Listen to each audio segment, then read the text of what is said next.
Hi friends, आप कक्षा 6 से कक्षा 12 तक किसी भी क्लास में हो या फिर आप किसी भी कंपटीशन एग्ज़ाम की तैयारी कर रहे हो तो आज हम एक कोशिका का रिवीजन करेंगे या कोशिका की संरचना के बारे में अध्ययन करेंगे। तो हम पढ़ेंगे कोशिका के बारे में। कोशिका क्या होती है? शरीर की संरचनात्मक एवं क्रियात्मक क्या होती है? इकाई होती है। हम दो चीज़ों पर डिस्कशन करेंगे कि क्या संरचनात्मक और क्रियात्मक इकाई होती है। तो संरचनात्मक मतलब संरचना, जैसे कि हम एक प्याज के छिलके को उतारते हैं जिसे बोलते हैं शल्क। क्या बोलते हैं? शल्क बोलते हैं। प्याज का हम छिलके बहुत सारे उतारते जाते हैं तो अंत में क्या बचता है? एक मतलब अंत में कुछ भी नहीं बचता है। और इस प्रकार से शल्क से किसकी रचना होती है? प्याज की। अब क्रियात्मक का अर्थ होता है कार्य। क्या होता है बच्चों? कार्य। जैसे कि पौधों में पत्तियां जो होती है वो प्रकाश संश्लेषण का कार्य करती है जिससे भोजन बनता है। तना होता है वो सहारा देता है ना। इसी प्रकार से एक कोशिकीय जीव होता है ना। कोशिका दो प्रकार की होती है, एक कोशिकीय और एक कोशिका, और फिर दूसरी कौन सी कोशिका है? बहुकोशिका। कौन सी कोशिका? बहुकोशिका। तो देखो बच्चों, एक कोशिका जीव में क्या होता है? एक कोशिका होती है, उसमें तो जैसे कि ये कोशिका है हो गई मान लो, तो इसमें बहुत सारे क्या होते हैं? घटक होते हैं। कुछ विशिष्ट घटक होते हैं जिनके कार्य क्या होते हैं? अलग अलग होते हैं। जैसे कि माइटोकॉन्ड्रिया, पिछले हमने वीडियो में पढ़ा था ना माइटोकॉन्ड्रिया के बारे में। माइटोकॉन्ड्रिया क्या करता है? ऊर्जा प्रदान करता है, उसमें ऑक्सीजन की क्रिया होती है, भोजन का ऑक्सीकरण होता है। लाइसोसोम हो गया जो अपशिष्ट का निपटान करता है। तीसरा क्या हमने गोल्गी के बारे में पढ़ा था, जो क्या करता है? प्रोटीन और विभिन्न प्रकार के पदार्थ होते हैं उनका परिवहन करता है ना। क्लोरोप्लास्ट के बारे में पढ़ा था। इसके बाद हमने लवक के बारे में पढ़ा था। तो इस प्रकार से एक कोशिका होती है, उसमें विशिष्ट घटक होते हैं जिसको बोलते हैं कोशिकांग। क्या बोलते हैं? कोशिकांग बोलते हैं। और जो क्या करते हैं?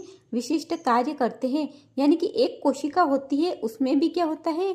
श्रम विभाजन होता है। श्रम का अर्थ क्या होता है? कार्य ही होता है ना। कुछ एक कोशिकीय जीव क्या होते हैं? परिवर्तित होते हैं। क्या होते हैं? परिवर्तित, अर्थात अपनी जो संरचना होती है उनका क्या करते हैं? परिवर्तन करते हैं। उनकी अपनी संरचनात्मक रूप से परिवर्तित होते हैं, जैसे अमीबा, है ना। अब मैं आपसे, मेरा क्वेश्चन है कि अमीबा जो है अपना भोजन किससे पकड़ता है ना। इसका मुझे आप कमेंट बॉक्स में जवाब दीजिएगा। बहुकोशिकीय प्राणियों में श्रम विभाजन होता है। जैसे कि हम मनुष्य की ही बात करें तो मनुष्य का जो पाचन होता है वो कहाँ पर होता है? आमाशय में होता है। रक्त का परिवहन कौन करता है? फेफड़े कौन करता है? हृदय करता है। फेफड़ों का क्या कार्य है? शोषण करना, है ना। अर्थात वास्तव में एक कोशिकाओं में विशिष्ट घटक होते हैं जिसे कोशिकांग कहते हैं। इसके बाद देखो, ये तो हो गया कि कोशिकांग कहते हैं, जैसे राइबोसोम, लाइसोसोम, है ना, ये घटक होते हैं। लेकिन हम मुख्य अंतर जो होते हैं यूकेरियोटिक और प्रोकैरियोटिक कोशिकाओं में क्या होता है? कुछ अंतर होता है। चलो, ये सुन लिया आपने, लेकिन सुनने से तो काम बनेगा नहीं। आपको क्या करना पड़ेगा? मेरे साथ दोहरान करना पड़ेगा, रिवीजन करना पड़ेगा। क्या पढ़ा हमने? शरीर की संरचनात्मक और क्रियात्मक इकाई होती है। संरचनात्मक कैसे होती है? हमने प्याज का एक उदाहरण लिया था। और कार्य क्रियात्मक इकाई कैसे होती है? इसका उदाहरण भी लिया था हमने। पत्तियों में जो होती है, जैसे एक पौधे में वो भोजन बनाती है, तना सहारा प्रदान करता है ना। इसी प्रकार से हम क्या करेंगे? इस प्रकार से हम देखें तो क्या होता है? एक कोशिकाओं में भी क्या होता है? श्रम विभाजन होता है। जैसे कि एक कोशिका हो गई हमने, और उसका उदाहरण लिया था कि माइटोकॉन्ड्रिया, और बहुत सारे विशिष्ट घटक होते हैं जिसे कोशिकांग बोलते हैं। और ये कोशिकांग क्या करते हैं? कुछ विशिष्ट प्रकार से कार्य करते हैं जिसके कारण क्या होता है? एक कोशिका जीवित रह पाती है ना। अब अपना प्रश्न था कि अमीबा अपना भोजन कैसे बनाती है, मतलब कैसे पकड़ती है उस भोजन को। तो उसके बारे में आप मुझे इसका जवाब कमेंट बॉक्स में देंगे। और बहुकोशिका क्या होती है? कि ऐसे जीव जो बहुत सारी कोशिकाओं से बनते हैं, तो उनमें श्रम विभाजन होता ही है।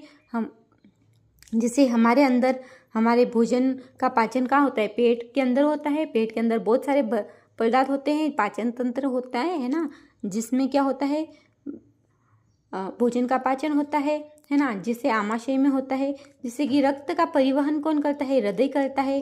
फेफड़े का क्या कार्य है, श्वसन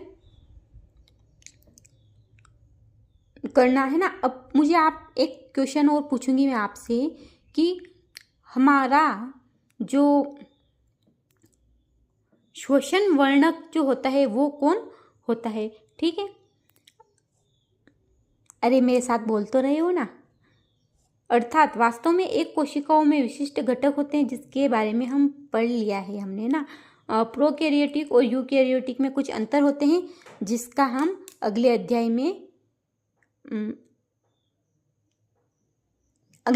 हम पढ़ेंगे, ठीक है। थैंक्स फॉर वॉचिंग, और चैनल को सब्सक्राइब करें और लाइक ज़रूर करें ऐसे वीडियो पाने के लिए।